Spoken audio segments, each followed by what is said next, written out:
Hey everyone, I'm back, and today we're going to be talking about Frankenstein. And this movie came out in 1931, and it's the original classic monster movie that we all know and love. And I'm sure you know what the story for this movie is. It's a universal monster movie with Frankenstein's monster, and you see all the things that it can explore, and then it ends. It's a very simple movie. It's 70 minutes long. It doesn't waste any time, especially with any dumb subplots that could be dragging it down. And what really helped my experience with this movie is that it actually utilized cinematography in this film. And that's something that separates it from The Wolfman and from what I can remember about Dracula.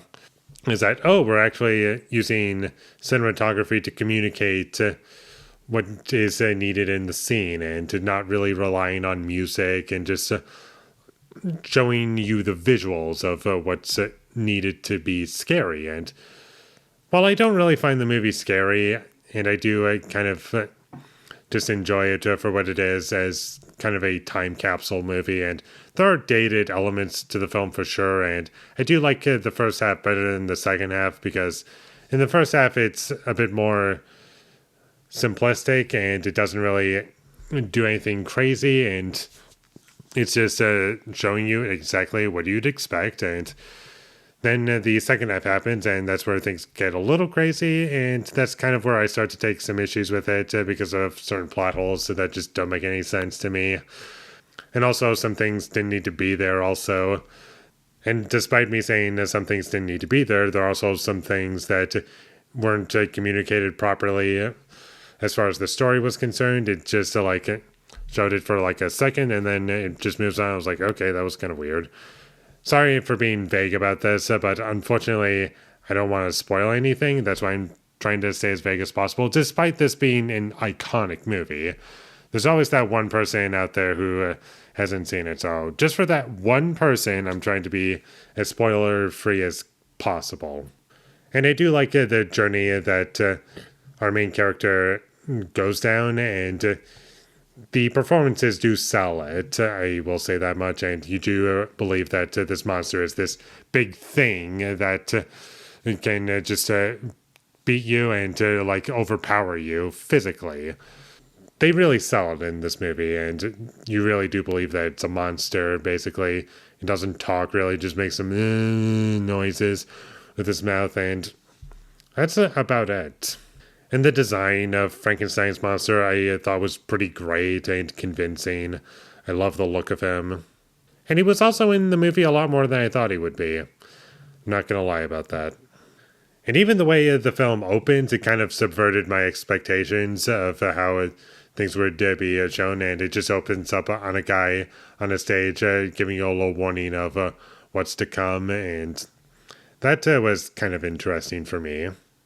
And also, this movie moves by so quickly that we start seeing Frankenstein's body being dug up from the grave, and just all these different things. And it gets moving so fast, assembling the body parts and the brain, and all of that's done in the first 5 minutes. Not even kidding.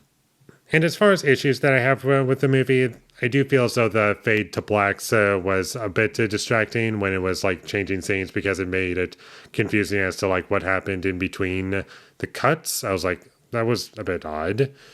I just feel as though if they held back from doing that so many times, I feel as though that would have benefited the movie a little bit. And there's one major plot beat in this movie that happens in the second half, and it's pretty iconic for sure, but the way it was shown in the movie, I didn't really care. It just kind of happens, and I was like, okay, moving on. I don't care. And one thing that I found to be kind of interesting about this movie, and this is kind of unintentional for sure, but the way people react to this monster kind of reminds me of how people, not everyone, but certain people react to AI. This is 1930s AI, in a sense. They predicted the future. Who would have thought?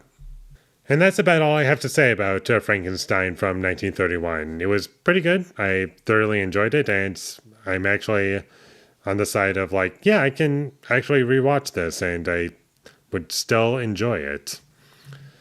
Not every movie that I see from the 30s is a film that I can say that about, even though most movies that I've seen from the 30s are good. I haven't seen that many movies from the 30s, for those who are curious. I've seen 2 movies from the 20s and a handful from the 30s. But this one I would like to revisit someday, so I'm looking forward to seeing this movie again. And speaking of Frankenstein, I am also excited to check out Guillermo del Toro's Frankenstein that comes out later this year. I'd be curious to check that out, but that's for another time. And as for Frankenstein, the original from 1931, check this movie out whenever you get the chance. And with all that being said, I'm going to give Frankenstein a 7 out of 10. Thank you for watching my videos as always. If you enjoyed this review, be sure to leave a like and comment down below your thought of Frankenstein, and my social media links, they will all be in the description, so follow me there. And last but not least, subscribe to be a part of Foley Nation, and I'll see you when I get my next review up, and that is going to be for... And since I just did a horror movie, it only makes sense to do a comedy, and that is Young Frankenstein. And I thought this would be the perfect opportunity for me to rewatch it. So look forward to that, but until I get that up, thank you for watching and have a great day.